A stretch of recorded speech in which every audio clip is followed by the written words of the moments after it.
Sajisin pat onwan poi biang ka yo ka pekerpang han Nongpoh Town Shopping Complex. Haga bahagian eksin penlong bamanta wan sedang nadu ka khandril terik pat penkut hadu ka arpol terik urisau arjar arpsan haga bon penlong ye ketika jinya di tet ka bakham kerpang de Nongpoh Town Shopping Complex haga jingi trelang bat ka GNC store da ka jing temu benan kentiu ye kene ka yo jing nongsong dukan haga tega shopping complex han Nongpoh Bhoi district ye kene yo ka bakerpang latip kum ka autumn shopping carnival. Shushu benang penpu penping ya ketika autumn shopping carnival kandon ru ke jinge koprwai lene ke singing competition ya ke on island kerpang tang na ke benta ki nongsong shnong ke Bhoi district.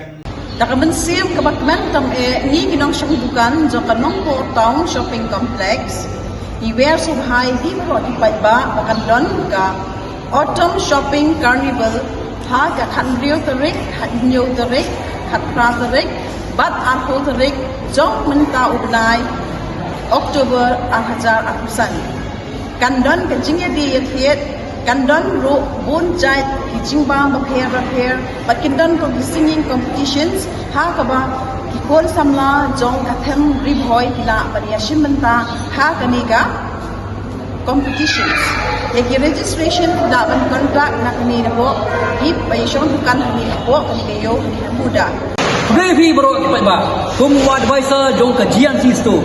Ngamla kandai kublai yapi iwei pe iwei. Namar ba kayo kabadang sudap au benai Agas. Kalong sisa kabajok. Balai kajok namar kadai kajing kersan jong pi ki Paidbah. Ya kumta Paidbah ngidon kam biang sai sisien. Ya kti kamon kti kadiang kajok pi. Bapin ai ya kajing kersan kabarak ba namar ngikwa ban pin sarong susu ya ki Paidbah jong ka thain Bhoi. Ya kumta kayo kabla ai keteng ka autumn shopping carnival.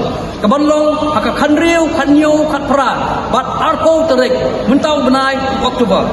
Ya kumta Paidbah kalong lu ka bakham sutal susu namar ba kandon ka singing competition ya ka ba ai lak ya ki kena samla ban peni ya ka sap kapong ka ba mapi pidan.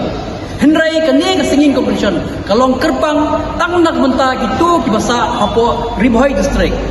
Saya sin kublai shibun ban ngakhat aware sabaya pi bapinyawan ban kersan ya kene ka autumn shopping carnival.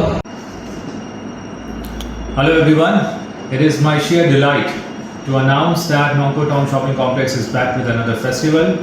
As Diwali approaches, District Administration in collaboration with GNC Store and Nongpoh Town Shopping Complex is going to organize Autumn Shopping Carnival from 16th to 20th October.